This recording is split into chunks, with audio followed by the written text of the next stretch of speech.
शांति। आज 4 फरवरी 2022 दिन शुक्रवार की साकार मुरली। आइए अब सुनते हैं मीठे बाप दादा के मधुर महावाक्यों को। मीठे बच्चे, अपने दिल रूपी दर्पण में देखो कि अंदर में कोई भूत तो नहीं है। भूतों को निकालने का प्रयत्न करते रहो। प्रश्न: बाप और बच्चों के बीच संगम पर दुनिया से बिल्कुल न्यारी रस्म चलती है, वह कौन सी? उत्तर: दुनिया में बच्चे बाप को नमस्ते करते हैं, लेकिन यहाँ बाप बच्चों को नमस्ते करते हैं। बाप खुद कहते हैं, मीठे बच्चे, मैं तुम्हारी सेवा में आकर उपस्थित हुआ हूँ, तो तुम बच्चे मेरे से भी बड़े ठहरे। दूसरा, मैं निरअहंकारी निराकारी बाप हूं, तो जरूर मैं पहले नमस्ते करूंगा। यह भी संगम की न्यारी रस्म है। ओम शांति। आने से पहले पहले बाप बच्चों से नमस्ते करे या बच्चे बाप को नमस्ते करे? बच्चे बाप को करें। नहीं, पहले बाप को नमस्ते करना पड़े। संगम युग की रस्म रिवाज ही सबसे न्यारी है। बाप खुद कहते हैं, मैं सभी का बाप हूँ, तुम्हारी सेवा में आकर उपस्थित हुआ हूँ, तो जरूर बच्चे बड़े ठहरे ना। दुनिया में तो बच्चे बाप को नमस्ते करते हैं, यहाँ बाप बच्चों को नमस्ते करते हैं। गाया भी हुआ है, निराकारी निरअहंकारी तो वह भी दिखलाना पड़े ना। वो तो सन्यासियों के चरणों में झुकते हैं, चरणों को चूमते हैं, समझते कुछ भी नहीं। बाप तो आते ही हैं कल्प के बाद बच्चों से मिलने।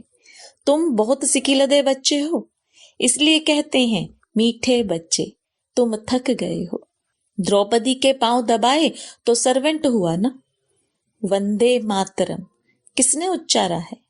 बाप ने। बच्चे समझते हैं बाप आया हुआ है सारी सृष्टि की बेहद की सेवा पर। सृष्टि पर कितना कीचड़ा है, यह है नर्क, तो बाप को आना पड़ता है नर्क को स्वर्ग बनाने।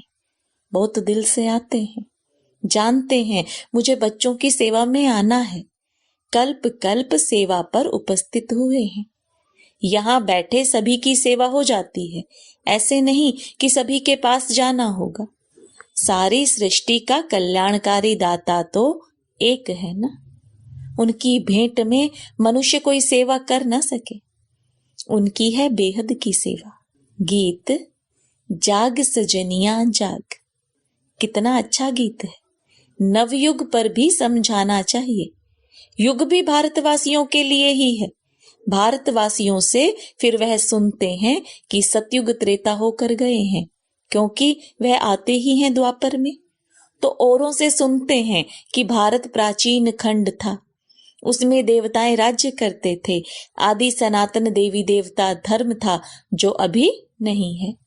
गीता है देवी देवता धर्म का माई बाप, बाकी सब बाद में आते हैं। तो यह हुआ प्राचीन सब धर्मों के लिए। वास्तव में एक गीता ही है मुख्य, जो सबको माननी चाहिए, परंतु मानते कहाँ हैं? वे अपने धर्म शास्त्र को ही मानते हैं। यह तो जानते नहीं कि भगवान ने गीता कब उच्चारी। गीता है बाप की उच्चारी हुई, उसमें बाप के बदले बच्चे का नाम डाल मुश्किलात कर दी है। इसलिए सिद्ध नहीं होता कि शिवरात्रि कब मनावें। शिव जयंती के बाद होती है कृष्ण जयंती। कभी भी श्री कृष्ण यज्ञ नहीं गाया जाता, रुद्र ज्ञान यज्ञ ही गाया जाता है। उनसे ही विनाश ज्वाला प्रज्वलित हुई। सो तो बरोबर देख रहे हो, आदि सनातन देवी देवता धर्म की फिर से स्थापना हो रही है। फिर यह और अनेक धर्म रहेंगे नहीं। कृष्ण भी तब आए जब और सब धर्म ना हो। बाकी सब आत्माएं मुक्ति धाम में रहती हैं। भगवान से तो सबको मिलना होता है ना। सभी बाप को सलाम करेंगे। बाप भी फिर आकर बच्चों को सलाम करते हैं, बच्चे फिर बाप को करते हैं। इस समय बाप साकार में आया हुआ है। यहाँ तो सभी आत्माएं बाप से मिल ना सके, क्योंकि कोटों में कोई ही आएंगे। तो सभी भक्त कब और कहाँ मिलेंगे? जहां से भगवान से बिछुड़े हैं, वहां ही जाकर मिलेंगे। भगवान का निवास स्थान है ही परम धाम। बाप कहते हैं, सब बच्चों को दुख से लिबरेट कर परम धाम ले जाता हूं। यह काम उनका ही है। बाप को आना ही है पतित सृष्टि को पावन बनाने। हेवनली गॉड फादर है तो जरूर स्वर्ग क्रिएट करेंगे ना। नरक की स्थापना रावण, स्वर्ग की स्थापना बाप करते हैं। इनका राइट नाम है शिव। बिंदु, आत्मा भी बिंदु है। भ्रुकुटी के बीच इतनी ही रह सकेगी। तो जैसी आत्मा है वैसा परमात्मा है। परंतु वंडर है जो इतनी छोटी आत्मा में 84 जन्मों का पाठ भरा हुआ है, जो कभी घिसता नहीं, फॉर एवर चलता रहेगा। कितनी गुह्य बातें हैं। अब मनुष्य शांति मांगते हैं, क्योंकि सब शांति में ही जाने वाले हैं। कहते हैं सुख काग विष्टा के समान है। अब गीता में तो है राजयोग से राजाओं का राजा बनना। तो जो सुख को काग विष्टा समान समझते हैं, उन्हों को राजाई कैसे मिले? यह तो प्रवृत्ति मार्ग की बात है। गृहस्थ व्यवहार में रहते तुमको कमल फूल समान पवित्र रहना है। Charity begins at home. Shiv Baba भी कहते हैं, मैं पहले इस साकार ब्रह्मा को समझाता हूँ। शिव बाबा का यह चैतन्य होम है। पहले पहले ब्रह्मा सीखते हैं, फिर उनसे एडॉप्टेड चिल्ड्रन नंबरवार सीख रहे हैं। यह बड़ी गुह्य बातें हैं। सदगति दाता पतित पावन खुद आकर यह सब राज समझाते हैं।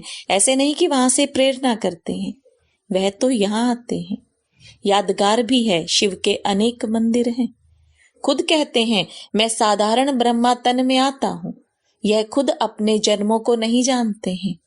इसमें एक की बात नहीं, सभी ब्रह्मा मुख वंशावली बैठे हो। ब्रह्मा मुख के द्वारा तुम ब्राह्मण रचे गए हो। तुम ब्राह्मणों को ही समझाते हैं।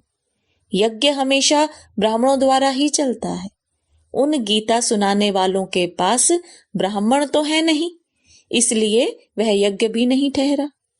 यह तो बेहद के बाप का रचा हुआ बहुत बड़ा भारी यज्ञ है। कब से डेगियां अर्थात बड़े बड़े पतीले चढ़ते आए हैं। भंडारा अब तक चलता ही रहता है। समाप्त कब होगा? जब सारी राजधानी स्थापन हो जाएगी। बाप कहते हैं, तुमको वापस घर ले जाएंगे, फिर नंबरवार पाठ बजाने भेज देंगे। ऐसे और कोई कह ना सके कि मैं तुम्हारा पंडा हूं। तुमको साथ ले जाऊंगा। पतित मनुष्यों को पावन बनाकर ले जाते हैं। फिर अपने अपने धर्म स्थापन करने समय पाठ बजाने आत्माएं आना शुरू करती हैं। अनेक धर्म भी हैं, बाकी एक धर्म नहीं है। तो गीता है सभी शास्त्रों में शिरोमणि, क्योंकि उनसे सबकी गति सदगति होती है।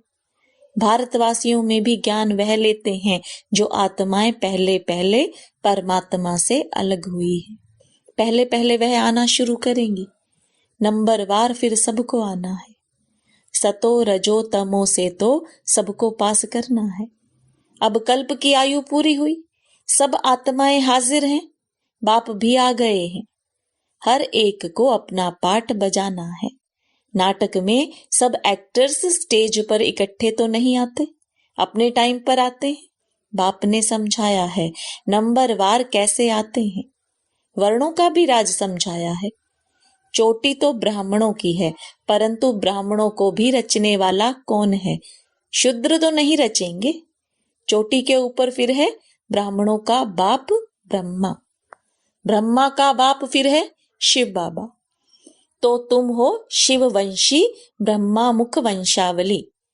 तुम ब्राह्मण सो फिर देवता बनेंगे।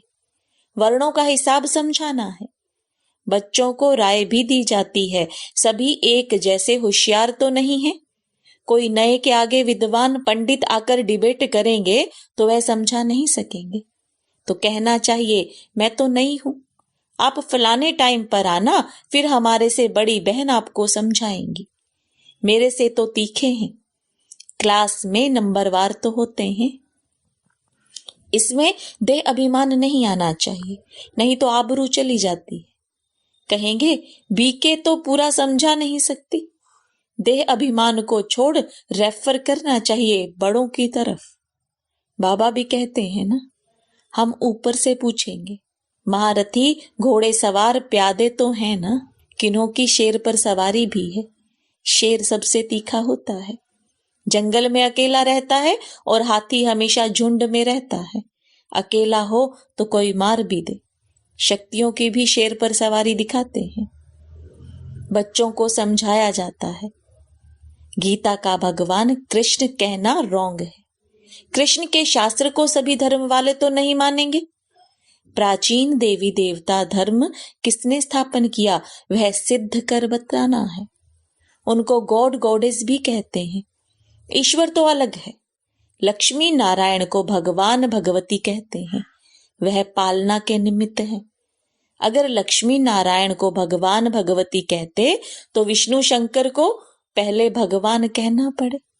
तुम जानते हो भगवान बिना गीता कोई बोल ना सके। भगवान के मुख की गाई गीता है, श्री श्री रुद्र की गीता है। इनको कोई अपना मुख बना ना सके। गीता सिवाय शिव बाबा के और किसी के मुख से आ ना सके। गीता माता है, उनका रचयिता शिव बाबा है। वह बैठ औरली समझाते हैं। वह ज्ञान का सागर है ना, तो रचयिता ही रचना की नॉलेज देंगे। इसलिए ऋषि मुनि भी कहते हैं बेअंत है। ईश्वर की गत मत ईश्वर जाने। अब ईश्वर की मत सो है श्रीमत, जिससे सदगति मिल जाती है सो तो ठीक है। गति के साथ सदगति दोनों कहना पड़े, क्योंकि भारत में जब स्वर्ग होता है तब और धर्म वाले गति में होते हैं। भारतवासी सदगति अर्थात जीवन मुक्ति में है। यह सब राज बाबा समझाते हैं जो धारण करना है। भक्ति मार्ग वाले कहते हैं वेद शास्त्र आदि सबसे ईश्वर का रास्ता मिलता है, परंतु ऐसे तो है नहीं। यह कोई शिमला की पहाड़ी थोड़े है जो जहां से भी जाओ तो पहुंच जाएंगे। यहाँ तो साजन को सजनियों के पास आना पड़े, सजनियों का श्रृंगार कराना पड़े, स्वर्ग का मालिक बनाने के लिए।